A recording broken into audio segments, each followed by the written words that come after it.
Okay, great. All right, so I believe last time we did Roman numeral 6, blessings. Okay. Roman numeral 7, laws of Nida, Sarah taught maybe a few months ago, in January, I think. So that she covered. Roman numeral 8. Okay, Jewish philosophy. So this is kind of a daunting and extremely broad topic, but I think we'll just sort of get started and go through there. I want to skip who is God for now, because that's maybe even the most the biggest question. I think some of the others are a little more concrete. Maybe we'll circle around to who is God. I don't quite feel up to kind of just starting off by who is God. It's a little bit too daunting for me. What is the Torah? That's a little bit more manageable. And the truth is, what is the Torah? We sort of have, that's Roman numeral 1, is sort of the history of the Torah, and the history of Halakha, the chain of transmission of Jewish tradition from Sinai, and the development of Jewish law and Jewish tradition. Since then, that was sort of some of the earliest classes in this cycle, dealt with what is the Torah. I would just say, sort of more abstractly, as opposed to the content of the Torah, like what is the Torah meant to be? The Torah is it's the closest approximation we have of God's will. Okay, since I'm scared of saying I skipped over who is God, what is God, but I'm comfortable saying the Torah is our closest approximation of God's will. The Torah is God's communication to the Jewish people. It's a record of the relationship between God and the Jewish people, and the Torah, it's therefore a guide to life, right? It tells us what to do, but also because it represents God's will, studying Torah is a way to serve God and get close to God. And that's something which you might not figure out about Jewish life just from reading, I don't know, like a law code, the Shulchan Aruch, right? A code of Jewish law, which tells you the mitzvot and the details of the mitzvot and how to observe the mitzvot. You might not realize that Torah study itself is a primary, maybe even the primary Jewish spiritual practice. That's not universally true of every Jewish community in all times and all places, but I would say it's true of a significant amount of Jewish history. The primary, the most important, most significant Jewish spiritual practice is the study of Torah. Distinct from learning how to do mitzvot, by just studying the mitzvot and thinking about them in a serious way, and analyzing them, etc. That is a form of serving God, and that's a form of cleaving to God's mind and having access to God's will. We can't see God, we can't know God, it's hard to speak about God. I didn't want to speak about God, but we can study the Torah, and that's a way to approximate God's will. This has been controversial at times. The Hasidic movement arose as a rebellion against this worldview. The Hasidic movement claimed that prayer was actually the primary Jewish spiritual practice, was more important than Torah study. Classically, that was not the case. Classically, Torah study was the most significant Jewish spiritual practice. And again, many different types of Torah study, but I would say, you do mitzvot, you serve God with your body. Okay? You build a sukkah, you eat kosher food. You're serving God with your body. If you study Torah, you're serving God with your mind. And since the mind is something that's more uniquely human than our bodies, Torah study is therefore, again, a more refined way of serving God. It's a way of having God speak to us. And there's many, many passages of Jewish tradition that extol the virtue of Torah study. And again, in sort of a Jewish religious life, Torah study is really has a very important place. It is, I would say, worthy, appropriate to set aside, time each day, to study Torah, and that can mean, 8 hours a day, or that can mean, 30 minutes a day, but depending on what other priorities and other responsibilities one has, but that should always be a part of one's life.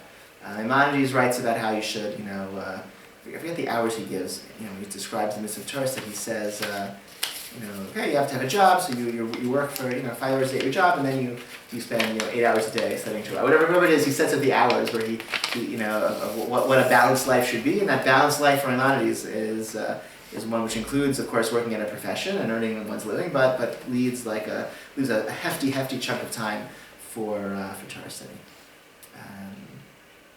There's the story of the Chafetz Chaim was a great 20th century rabbi who owned a dry goods store.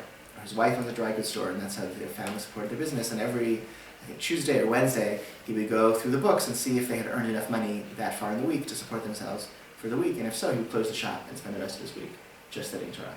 Right? That he, worked long enough just to feed himself for the week. But if he got there on Wednesday, he wouldn't.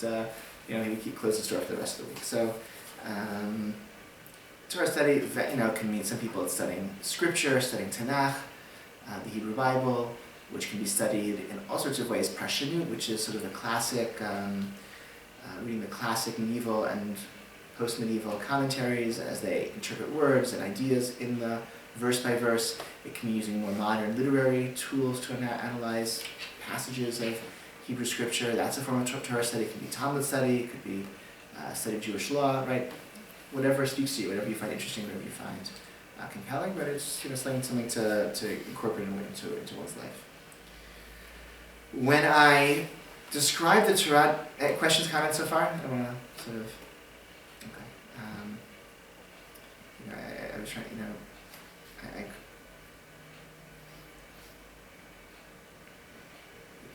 I guess the other passage I could maybe next time bring. There's a tremendous, a beautiful passage, one of Rabbi Joseph Soloveitchik's writings, where he describes teaching Torah, where he talks about his he's teaching the students are sitting in front of him, and while he's teaching, all of a sudden the door opens, and a man walks into the room, and it's Maimonides. He still has a seat at the class, and he presents himself, and then Rabbeinu Tam walks in, and Rashi walks in, and all of the great sages of Jewish history enter the conversation, enter the classroom, and they debate and they raise questions, and this dialogue of generations takes place in the classroom. It's a really beautiful description of Torah study at its finest. And another one of his writings, he talks about how as a child, Maimonides was like his best friend. Whenever he would study Torah, the position of Maimonides was meant a lot to him because he was his friend. And sometimes he would study, and there was he writes about. Not that he himself would be listening to his father teaching. His father had a group of students who studied together in their home, and Rabbi Soloveitchik, right, being a little kid, being in bed, but listening to the adults talking in the next room, and his father would teach and explain the position of Maimonides about some matter of Jewish law. His father would say, Maimonides' position is very, very unclear, and young Joseph Soloveitchik in his bedroom, sitting in bed, would be oh no, what's going to happen? Who's going to defend Maimonides? Who's going to save his position? And the students offer suggestions, and his father would reject them, and the argument would go forth to defend or not. Can we explain this questionable, troubling position of Maimonides? And then sometimes and his father would resolve and say, yes, we figured it out. We've defended the position of Maimonides, young Joseph Soloveitchik in bed would go, yes, Daddy Dad's the best. He saved the Rambam. He saved Maimonides. And then some days he says, his father would be defeated, and he would not be able to explain the Rambam, not be able to explain the position of Maimonides, and he would just, I'm sorry, the questions are just too great. We're left with an unresolved question that we can't answer. And Joseph Soloveitchik would cry. And he would go to his mother and say, the Rambam is wrong, we can't, Dad wasn't able to, explain the Rambam. And his mother would say, don't worry.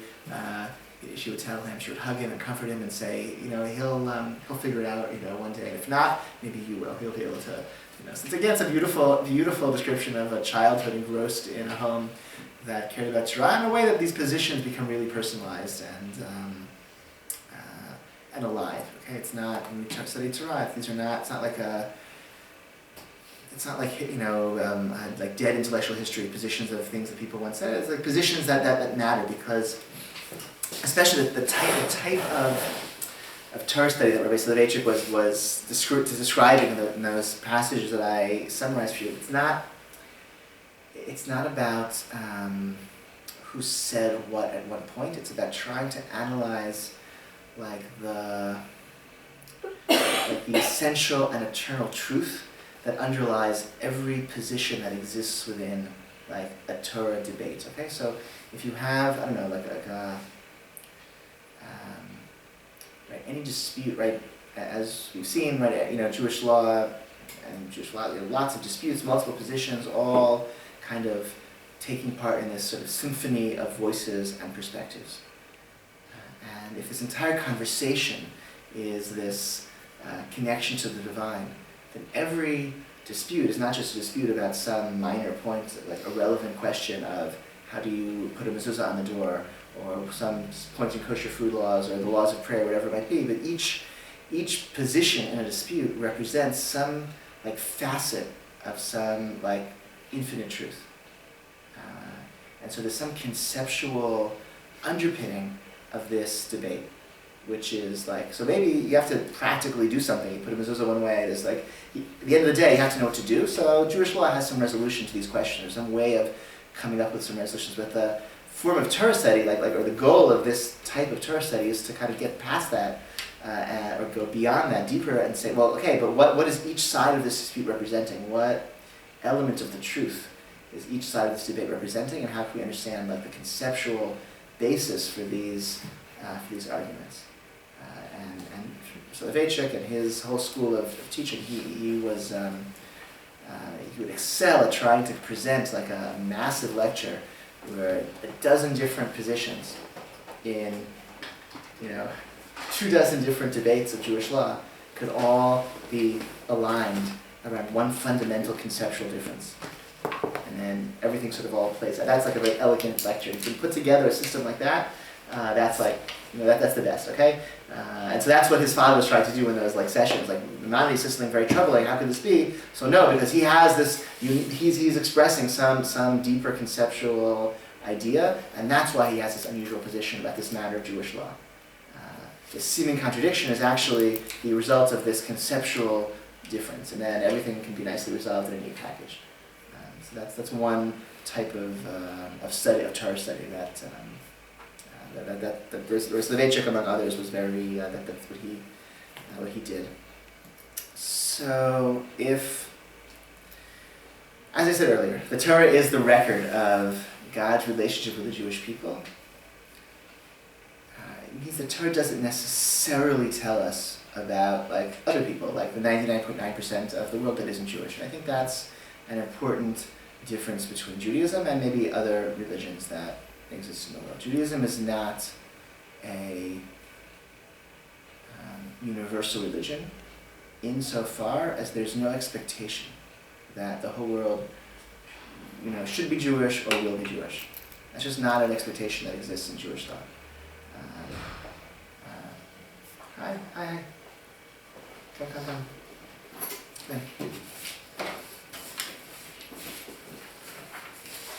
Hi guys, come in. Not at all. What's your name? That's okay. Hi, David. Nice to meet you. Let me give you sheets, okay? What's your name? Sorry about that. Not at all. Mike. What's your name? Mike. Hi, sorry. Let me see. What I said before you got here, among other things, is that this class sort of meets every so often, like a couple times a month, and there's no beginning, there's no end. You just show up when you hear about the class and want to come, and if you keep coming and you stay long enough, you'll eventually get through the entire curriculum. Nobody has yet gotten through the entire curriculum because I haven't finished it yet since I started teaching here, but we're now nearing the end, so we are, if you want to... And even though it says conversion curriculum, not everyone here is here because they want to convert or interested in that. That's just the context in which I developed this curriculum some years ago, okay? So this is a 2-page net, and these 2 pages, you're now actually on the back of the last page in letter C, okay?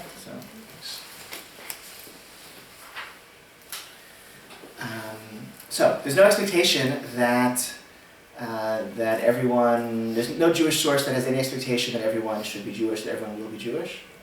Rather, if you read the Torah, it seems that God created the world. All human beings are created in the image of God with this special sanctity as being created in God's image. And it seems in the early chapters of Genesis, God tries to kind of have this relationship with all humanity. That doesn't go so well. Adam and Eve sin, and then there's the story of the tower of the flood. It seems, there's sort of sinning and destruction at the time of the flood. And then, even after Noah, there's the Tower of Babel. And so after the Tower of Babel, Migdal Bavel, God gives different languages to all the different people, and they kind of scatter across the earth. It seems that after that God prefers diversity. Instead of having everyone speak the same language, let everyone spread across the earth, let everyone speak a different language. And only after that God speaks to Abraham. And from that point on, the Torah narrows its perspective, right, from being a story of like God's relationship to humanity to being the story of God's relationship with one family. It's sort of like the scope zooms in and we sort of don't hear about anyone else for the rest of the Torah. And the Torah is like, as Jews, it's our book. It tells us about our relationship with God, and it doesn't tell us about other people's relationship with God. They can look to other books to learn about that. We don't have anything to say about that. So fundamentally, we believe like God continues to care about all humanity, and every human being is created in God's image and has that special sanctity, etc., etc. But like our Torah, our way of life, that's like we have a relationship with God because God fell in love with Abraham and Sarah and made a covenant with us, and God took us out of Egypt and gave us the Torah, so we have obligations to observe the mitzvot of the Torah, the commandments of the Torah. Other people don't have those mitzvot. Right? Judaism, it's like a family, kind of particular obligations that exist within a family. I would say with some universal significance, because ultimately I think we're, maybe the way this is supposed to work is that if we Jews treat each other according to like the mitzvot of the Torah, and show the world what it means for community, for family, to treat each other with like proper feelings of brotherhood and sisterhood. So maybe like other people also will start treating each other in that same way. But like there are concentric circles of obligation. Like you're not, and this is a fundamental difference in Judaism and Christianity. Christianity, I mean, if I knew the New Testament better, I would quote it for you right now. But there's famous passages in the New Testament that speak of like universalism, like God, all human beings are equal, every person is the same, everything is the same. All of the old distinction, man and woman, Jew and Gentile, are erased by Christianity. It's a powerful, powerful statement of universalism. Judaism affirms a particular obligations and commitments that exist between members of a covenantal community. It's not because other people are less, or you're right, it's just like there are obligations and ties that bind between particular people have meaning. You can also see this. Yeah, that's your question. So there is this idea, right? The Torah. Let me come back to it later. Okay, that's an important point. Let me come back to it. So you see this also in some of the ideas in. If you look at some of the writings of the medieval church when they were really kind of insisting that priests not marry, some of the rationales that were offered for a priest should not marry in medieval Christendom was that if a priest were married and had a family, he could not love all people equally, right? Because he would love his family more than other people. And the priest has to love all human beings equally. So priests were forbidden to marry, and that was, allowed to accept. That was enforced in medieval Christendom. That's okay. The Jewish perspective is almost the opposite. Somebody who leads the congregation in prayer is supposed to be married and is supposed to have children, because only by loving his family does he learn what love is.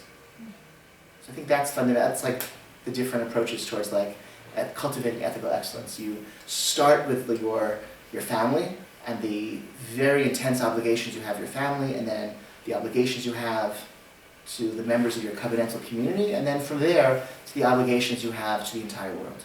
That's like the Jewish ethical perspective. Starting concentric circles, starting with the greatest obligations to your children, to your household, and then moving on from there. I think the Christian perspective is a powerful idea, but it's the opposite of the Jewish worldview, which is total universalism, right? And to the extent that priests were forbidden to marry so that they could be helped in their endeavor of loving all people equally. So roles of Jews and non-Jews, like the Torah is what Jews are supposed to do.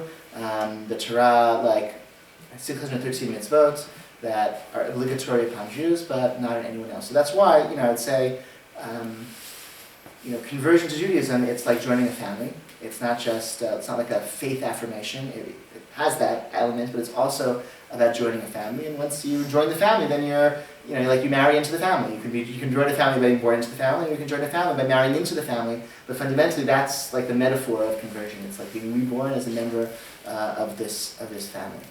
with a whole new set of obligations. So we tell a convert, listen, if you're a good person, like God's okay with that. You don't have to be Jewish, and you could, live your life as a totally moral, ethical person who worships God and is good to other people, and you're allowed to eat cheeseburgers, and you don't have to rest on the Sabbath, and you can just be a decent person. That's great, and God is fine with that. That's what our tradition teaches. But if once you join the family, then our family has some special ways of acting, and that's going to be obligatory upon you when you convert. And that's sort of the fundamental thing we tell somebody as part of the conversion process. So you asked about the Sheva mitzvot of Bnei Noach. So there's in the Talmud distills 7 universal mitzvot that are obligatory upon all humanity. There's 613 mitzvot of the Torah that Jews have to observe. There are 7 mitzvot that all human beings have to observe. These are very basic, fundamental laws of sort of ethical life.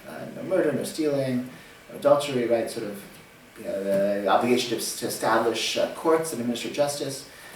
So there are, it's not as if, there are no rules for you. There are fundamental system of ethics that we believe all human beings are accountable towards, but it's different from the specific 613 mitzvot, the system of religion that the Torah, imposes upon us.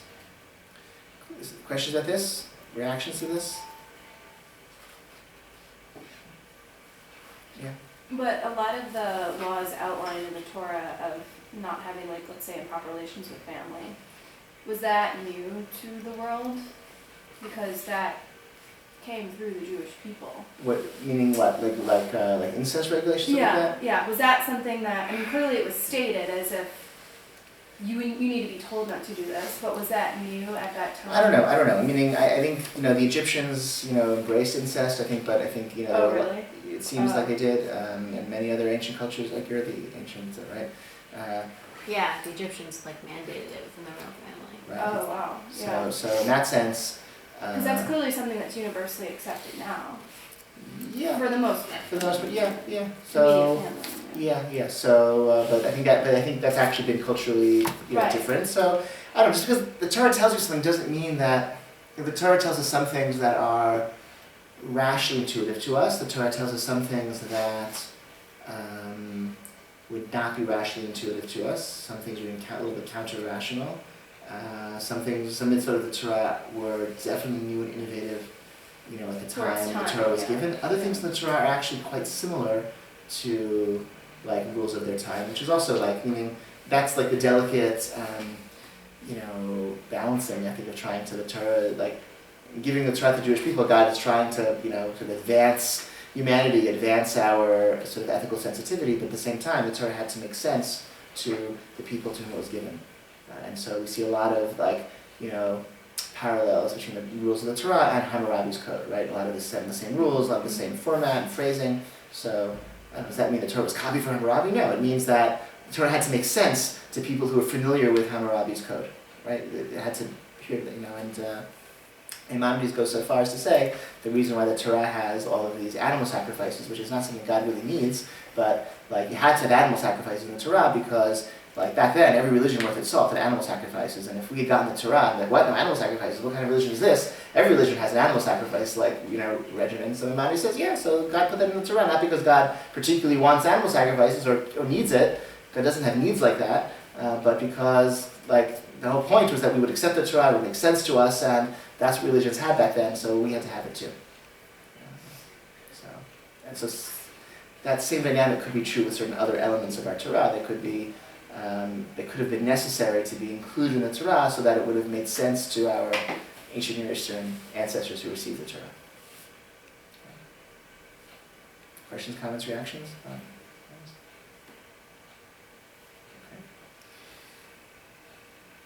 Okay, heavy stuff. Okay, reward and punishment in this world and the next. Letter D. Okay. The Torah suggests that if we observe the mitzvot, things will be good for us, and if we disobey the mitzvot, things will be bad for us. And yet, it doesn't seem to work out that way in our world. That's the system that Torah describes. it doesn't seem to exist that way in our world. And in fact, the Talmud goes so far as to say, Schar mitzvah v'hai al maleka, there is no reward for mitzvot here in this world. Reward, punishment, reward for obedience, punishment for disobedience to mitzvot doesn't exist in this world. It exists in the world of truth, the world to come, not here while we're alive and existing on this world. And that seems to be that's obviously true, empirically, I would say, okay? That we don't, there's no observable, right? One of these early atheists, he studied the health of the British royal family. Did I hear about this? I forget his name. He figured all over the British Empire, everyone is praying for the health of the Queen, or the King, whatever it was at the time. So Queen Victoria, I think it was, right? So she was, half the world was her subject or something. So you have millions and millions of people all praying for her health. She must be really, really healthy, right? And over time, even just think of the British royal family. They have so many subjects who are all praying for their health. They should be healthier than other people. And he tried to examine the health of the British royal family compared to some control group that didn't have the benefit of millions and millions of people all over the world praying for their health. And he discovered no benefit of being in the British royal family and having people pray on your behalf. So one suggestion that he forgot to counter in all of the counter prayers of the Irish. That was but more seriously, he doesn't quite understand. You can look this up. This is all I think the point is, schar mitzvah hayal maleka. We don't see this type of reward and punishment in this world. Alam kimina go noheg. The Talmud says the world exists according to its practice. God created the world with the laws of physics that govern how things happen, and that's how things. That's why and how things happen in this world. Our belief in justice, which requires some type of reward, ultimately, and punishment, that gets kind of outsourced onto this world of truth, the world to come that exists at some point after death, or at some point at the end of history. Why then does the Torah seem to promise this worldly reward and punishment? That seems to be something special to the Torah. Ramban, Nachmanides, the medieval commentator, says that the Torah is a book of miracles, and some of the miracles in the Torah are blatant miracles, like the sea splitting, but other miracles in the Torah are hidden miracles, there seems to be justice, and good people seem to be rewarded and wicked people seem to be punished, and that's also a miracle. That doesn't happen without miraculous intervention. So in the Torah, good deeds are rewarded and sins are punished, because the Torah is a book of miracles, right? That's why it's in the Torah, to teach us these lessons. But in our world, in the plane of existence that we live on, we can't observe those types of reward and punishment. I think it's okay, to sort of, when giving meaning to one's own life, to kind of look back in one's life and say, this, good thing that I did led to this positive consequence. Or this negative thing that I did led to this negative consequence. And kind of to give meaning to one's own life by kind of looking at the hands of God being active in one's life. I think it's very problematic to kind of to do that with somebody else's life, to impose your own theories on somebody else's life, because fundamentally the mainstream dominant position of Talmud, schar mitzvah hayal maleka, there is no reward for mitzvah observance here in this world. And so you can't assert punishment or reward for something you observe in the world around you. And usually, if you're doing it for somebody else, it's probably a cruel thing to do in most contexts in which people are tempted to make those kinds of statements. Questions, comments? Reactions?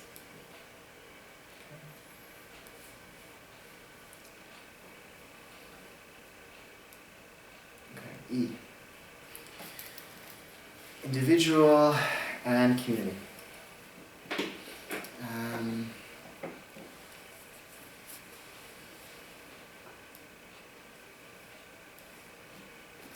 So interestingly, right, a lot of the rewards and punishments anyway in the Torah are not even individual rewards and punishments, they're collective national rewards and punishments, consequences, right? God said, if the Jewish people observe the mitzvah, then you'll stay in the land, you'll be prosperous. If not, I'll punish you collectively, which means, like God said, the rains will come. If you observe the mitzvah, the rains won't come if you don't observe the mitzvah. So if you're a farmer, and you're a scoundrel, but everyone else around you, it's going to rain in your field too, okay?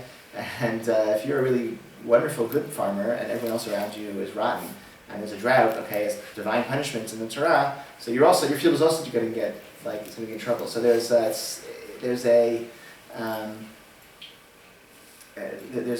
great deal of this sort of collective relationship between God and the Jewish people. I think sort of individuals maybe fall, sort of in either direction. You can be kind of harmed or benefited from that. But it's still a crucial kind of awareness for Jewish life. The Torah is not a like a self-help book for personal spiritual advancement. The Torah is the guidebook for the Jewish people's collective national religious existence. It's our constitution, it's our law code, it's our prayer book, it's our collective guide, it's not an individual personal guide. Which means we're all in this together. God holds us as the Jewish people accountable together, collectively, to maintain our commitment to the Torah. We have a responsibility for each other and for the survival of the Jewish people, that this covenant will continue to the next generation, that the ideas that the Torah represent will be perpetuated and continue to exist and spread in the world. That's a collective responsibility, not individual, I'll just be fine by myself, but no, we have to care about each other, and that the Torah itself survive for all of us. And this also means we have to have some mechanism of figuring out collectively, together, what the Torah means.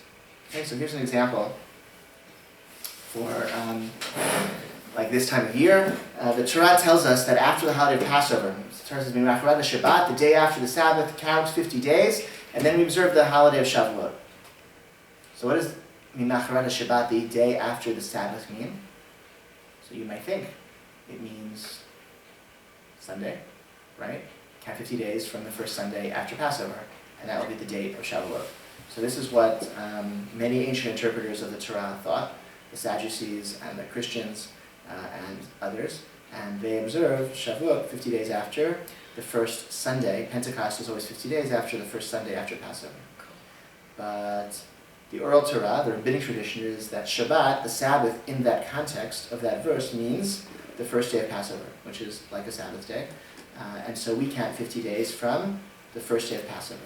So we observe Shavuot 50 days, not from the first Sunday, but from the first day, whatever day of the week, that first of Passover is. So that's an interpretation of what this verse means. And it's based on an ancient tradition that we have from our oral Torah. But if we're going to celebrate the holiday together as the Jewish people, all gathering together to celebrate our holidays on the same day of the week, on the same day of the calendar, we have to have some mechanism for authoritative decision-making. Okay? And that's true, every issue of Jewish practice is subject to interpretation.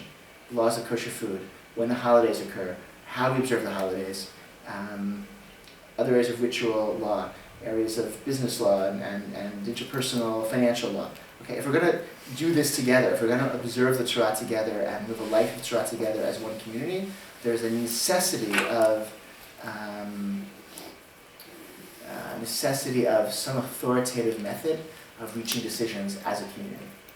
And right, you understand the point, right? Because otherwise, everyone will interpret the Torah in his or her own way, and we'll have not religion, we'll have everyone's own religion. It's actually, okay, so digression is in the study of contemporary religion, there's something called Sheilaism, which is named after a woman named Sheila, who was interviewed by some researcher, maybe at this point 10 years ago or 20 years ago. And she's like, yeah, I'm not a very religious person, I'm a very spiritual person, I do this religious practice, I do that religious practice, I take from here, I take from there. Okay, and she epitomizes a modern 21st century American, sort of postmodern approach to religion and spirituality, and so they call it Sheilaism. I think maybe even she had said Sheilaism, that's my religion, it's something that's very personalized. So it's a good thing her name wasn't Judy, okay? But point being, thank you, that's not my point being, how do we prevent like Sheilaism, like every person, with a lot of, I mean, Sheila, this woman was a little bit, perhaps she was a little like self-centered, a little bit, like totally constructing everything around her own like personal whim. Let's sort of bracket the problematics of that and put that aside. Just sincerely, I'm trying to observe the Torah and do what I think is right, do what God wants from me. But like the Torah is ambiguous, and there are matters of Jewish law and practice that are subject to debate, and somehow a decision has to be made.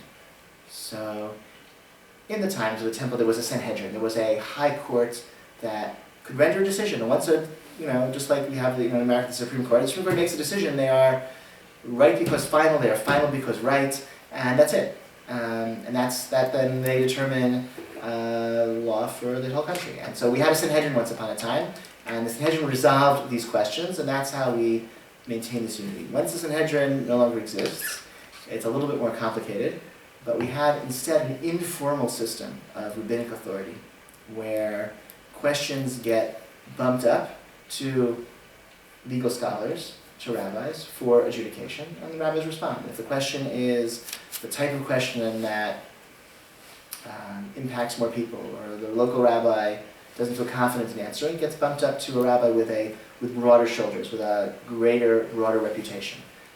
And depending on the sensitivity of the question, and depending on the reputation of the rabbi, that's how these questions, and the availability of the rabbi, meaning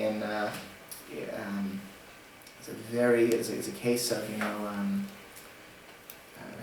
powerful halachic writing. Moshe Feinstein, who died in the 1980s, his early stages of his career were in Soviet Russia, where he was like the only, 1920s, where like Judaism was heavily suppressed, and he was a young man, about my age, I imagine, but the only rabbi in like miles and miles with severe restrictions on communication. And there was a woman who could not go to the mikveh without putting some sort of like cotton in her ear, because like her ear would be damaged by water. And I guess those of you who were there here for Sarah's class, right, when a woman immerses in a mikveh, she has to have like no barriers at all between her body and the water, so she certainly can't have earplugs, because that creates a barrier between like, the water and it. So page after page after page, Moshe grapples with this question, a very, very long halachic analysis, very, one second, sorry.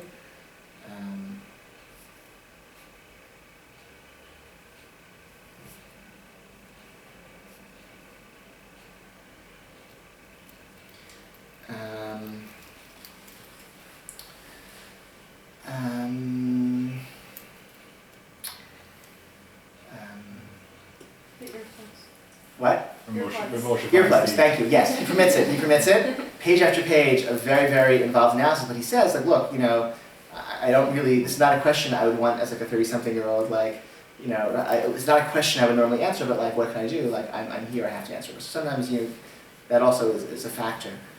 And in this way, somehow we're able to sort of stay on the same page. Okay, it's an informal system, and the way a rabbi it's not like a hierarchy where like you get appointed, like or like the Catholic hierarchy of clergy, or the Episcopalian hierarchy of clergy. It's an informal system where reputations rise and fall based on like who asks you questions. Okay, so if and I guess you've a question is too big for your shoulders if people don't listen to you, right? That would be hopefully you have a sense of modesty that maybe restrains you from that. That's and in that way, we're able to kind of the questions that define community. We're able to kind of stay together in that way. There's a necessity of some authority structure if we're going to like practice the Torah as one community, right? Because otherwise we'll fragment. Does that make sense? Is that okay? Any counter arguments? Yeah. Question. Mm-hmm. The Sanhedrin, once they decided something, could they change their mind? Like the Supreme Court can change their mind. So it's interesting. So the mission itself discusses why rejected opinions are recorded. And one explanation of why rejected opinions get included in the Mishnah, included in the body of like this Jewish tradition, is because maybe in the future another court will revisit this issue and side in accordance with this rejected opinion. So in theory it could be, yes. I mean, things can be reversed, things can be revisited, or you like rethink the issue more carefully and then discover like some other side, some other element. Yeah. Well, the Gemara also infers precedents based upon Sanhedrin rulings in the past, and so also rejected opinions are recorded in the Mishnah, because when they're discussed in Gemara, they can, they're trying to infer, a precedent based upon that. They can say, well, it was rejected because of this, and so forth. Right, exactly. Meaning it's not necessarily reversal, it could just be like it could be a refining of the position. Like that rejected case, is because of circumstance X and Y, but in circumstance Z, things could be different. So I would say there's really any position could be possible, given enough, a halachic scholar with a broad enough reputation who is wise enough and clever enough and sees an important enough need to revise and revisit an issue. Right? I mean, I think the possibilities in Torah are endless. It's just a question of what do circumstances call for, and so Moshe Feinstein writing about the earplugs, he says the introduction. He says don't think those of you you might think that the role of a halachic scholar is just to kind of cite precedent and apply it kind of automatically in new circumstances. He says, God forbid, that is the death of the Torah. It's the obligation of everyone to the best of his ability to take every issue that confronts him and go back to the earlier sources and revisit it and hash it out and see what makes the most sense and work it through and then see how you apply it. So it's a very bold statement in favor of creativity and seeing things with fresh eyes under new circumstances, and then of course he backs it up with page after page after page of very, very rigorous and careful analysis. Moshe Feinstein, he had this capacity to you could study a subject and look at all of the authoritative sources that deal with that topic in some area of Jewish law, and then he would tell you, oh, actually there's this other source that no one ever thought was relevant to this topic, but actually it totally transforms the way you understand this subject. And he, time after time after time came up with really creative, groundbreaking, really new Jewish law based on really just a mastery of of rabbinic precedent, legal precedent, and then a real insightful mind that enabled him to see things that no one else had seen, sources that were never understood to be relevant. Right? I mean, what's precedent? Right? What counts as precedent to a given case? That can be, it depends on what you think is relevant or not. Question, I think.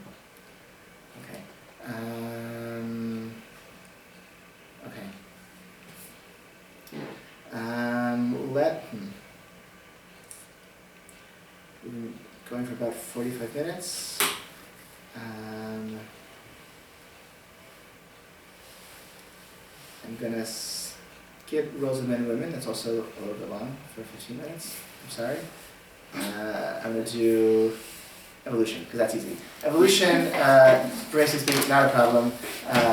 Very early on in the Torah, Rashi makes some point in Genesis, one of the second verse in Genesis, Rashi, the great medieval Turk, says, these verses can't be understood on a plain sense level. They have to be interpreted. They have to be subject to, right? That they make no sense on a literal level, or they're not. That's not the purpose of why they're in the Torah. And there is no, in some sense, Jewish fundamental. We're not a fundamentalist religion in that we don't read the Bible literally. We read the Bible through the prism of rabbinic tradition, and fundamentally, evolution, etc., is not in conflict with the Torah, because the Torah is not a book of science. It's not a book of straight history. It's telling us something more significant or different than that. So I would say, you will find. There are Jews who are troubled by evolution, that they do exist, probably more than were a few years ago. I mean, that kind of anti-evolution trend in Judaism is growing for some reason over the past generation, but I don't see why it should. Fundamentally, it's just not, I think it's a category error. to think that the Torah has like some opposition to evolution. Like Torah, again, is not about like, like if you wanted to create the universe, like, how to do it, like that's not what the Torah tells you. The universe was created by God, like the Torah tells us that, that's important. It tells us things about how to live and how to see our place in the world as beings created in God's image. Like that's what the Torah is about. It doesn't tell us the mechanics of how God created us. It doesn't tell us the mechanics of how things played out in a straightforward, in a literal sense. We never take the Torah literally. We're not Protestants. Okay, we don't read the Bible literally in a straightforward way. We read the Torah through the prism of rabbinic tradition. Yes.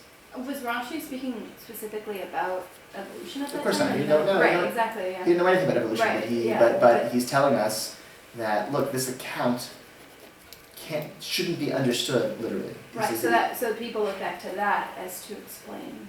But have there been any more like recent sort of have any main rabbis sort of tackled that? Sure. Yeah, meaning I think that Rashi is like a great source for. Personally, I think that Rashi is sort of just takes the question off the agenda because you can't get more authoritative than Rashi, and he's just telling us, he's reminding us these verses are not telling us like a straightforward account. Again, Genesis 1 and Genesis 2 tell us two different stories of creation. Right. Yeah. So which one is the literal? Which one is evolution in conflict with Genesis 1 or Genesis 2? Okay, so that you have to ask that question. In fact, one major trend in rabbinic tradition sees Genesis 1 as the initial intention of God's part to create the world through an element of justice, midah hadin. That doesn't work, and God creates the world a second time, Genesis chapter 2, with midah harachim, in mercy.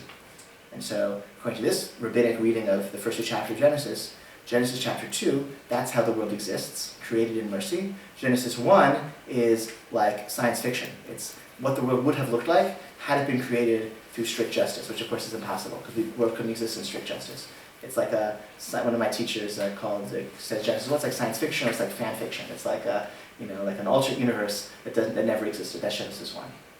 So that's one rabbinic way of understanding the first two chapters of Genesis. So it's not about how old is the universe, how many days, that's just not what it's telling us about. In terms of people more recently wrote that, and Rav Avram Yitzchak Cohen was alive after Darwin and was aware of theory of evolution, and he felt that evolution was very consistent with how he understood, with Rav Kook's understanding of history and the operation of God in history. Rav Kook was a Hegelian, so he felt that God kind of promotes, advances. History is like this process through which divinity is manifest in the world. And so ideas develop and progress is, progressed, and we sort through this dialectic, this conflict, and and out of this conflict, things move forward and advance and get more refined and better, and that's like a Hegelian view of history. And Rav Kook believed that, and that was his understanding of Torah. So that's how Rav Kook understood Zionism, that there was traditional Judaism, which represented a certain set of ideas, and then you had the anti-religious Zionist pioneers who rejected Jewish tradition, but they had other values that were important, and then from this clash will emerge the synthesis of the traditional and the sacred, and the new and the vibrant and the creative pioneers, and there'll be some synthesis that will advance the Jewish people into the next stage of our history. That's how he understood history. And he thought evolution was totally consistent with that. Evolution is about the clash between species and the struggle for survival, pushing this process forward, leading to the development of new species and the progress of creation. So he thought evolution was this wonderful idea that totally was consistent with his understanding of history. What is his name? I'm sorry. Rabbi Avram Cohen Cook. Rabbi Avraham HaKohen, he was a Kohen. Abram Isaac Cook, Kook. A wonderful new biography of him was just published by Yehuda Mirsky called Rav Kook. Rav Kook was a towering giant of 20th century rabbinic thinking. A major figure. Okay, maybe we'll pause here. Okay. Should we schedule the next class while we're all here? Okay. There may be a Tuesday in the coming month, but I'm going to have to go out of town for some meetings. So I guess please, even though we may schedule something,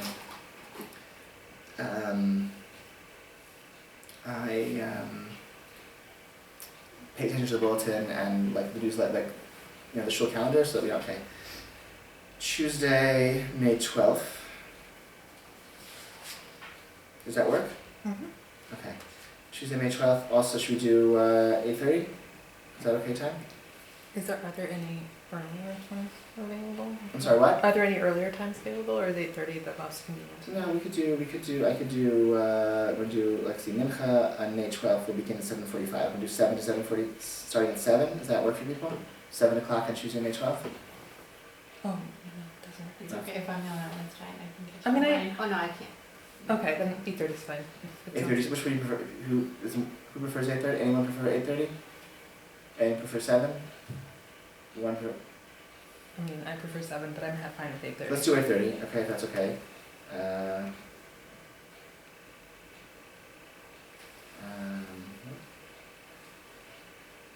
So there's no class next week? No class next week, Next week? sorry. Yeah. Next week is no class next week. Yeah. Next class will be Tuesday, May 12th at 8:30, unless I'm out of town, which I may be, and I'm sorry, but just pay attention to the bulletin and we'll, okay? Does it start over from? Yes, as soon as we finish page 4, we're going to go back to page 1 and start again. Okay?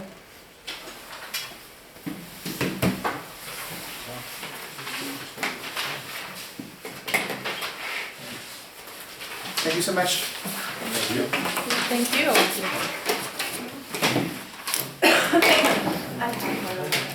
Oh, no problem. We can share as well, so. I just need to find a certain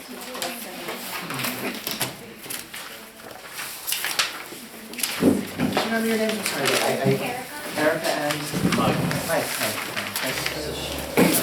She was saying she wasn't sure if like what